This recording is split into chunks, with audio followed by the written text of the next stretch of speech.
2024-এ Azerbaijan এয়ারলাইন্সের flight 8243 ভূপাতিত হয়। তাৎক্ষণিক পর্যালোচনা বিশ্লেষণে বলা হচ্ছিল বিমানটি রাশিয়ার ক্ষেপণাস্ত্র হামলায় বিধ্বস্ত হয়েছে। এর পেছনে রুশ সামরিক বাহিনীর জড়িত থাকার অভিযোগ উঠলেও তখন তা প্রমাণ করা যায়নি। কিন্তু মঙ্গলবার ইউক্রেনের সংবাদ মাধ্যম কিয়েভ ইন্ডিপেন্ডেন্ট যে তথ্য প্রকাশ করেছে তাতে পুরো ঘটনার মোড় ঘুরে গেছে।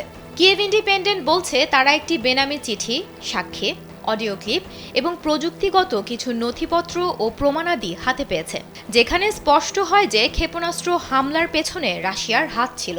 ফাঁস হওয়া চিঠিতে বলা হয়েছে রাশিয়ান আকাশ প্রতিরক্ষা কর্মকর্তা ক্যাপ্টেন দিমিত্রি সের্গেইভিচ পালাদিচুক রুশ প্রতিরক্ষা মন্ত্রণালয়ের সরাসরি নির্দেশে ক্ষেপণাস্ত্র হামলার অনুমোদন দেন এবং তিনি তার ইউনিটকে সম্পূর্ণ যুদ্ধ প্রস্তুতিতে নামারও নির্দেশ দিয়েছিলেন। চিঠিতে আরও বলা হয়, দুর্বল মোবাইল নেটওয়ার্কের কারণে নির্দেশ আদান প্রদান মোবাইল সংযোগের উপর নির্ভরশীল ছিল। ঘন কুয়াশায় অপটিক্যাল যোগাযোগ বিচ্ছিন্ন হওয়ায় ফোনের মাধ্যমে পালাদিচুককে বিমানটি ধ্বংস করার নির্দেশ দেওয়া হয়েছিল।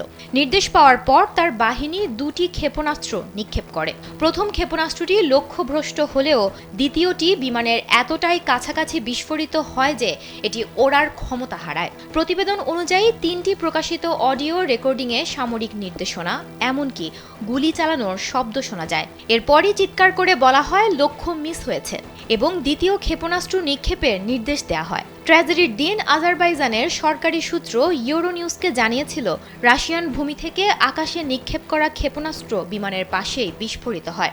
সবচেয়ে মর্মান্তিক হলো পাইলটদের বারবার জরুরি অবতরণের অনুরোধ সত্ত্বেও ক্ষতিগ্রস্ত বিমানটিকে রাশিয়ার কোনো বিমানবন্দরে অবতরণ করতে দেওয়া হয়নি।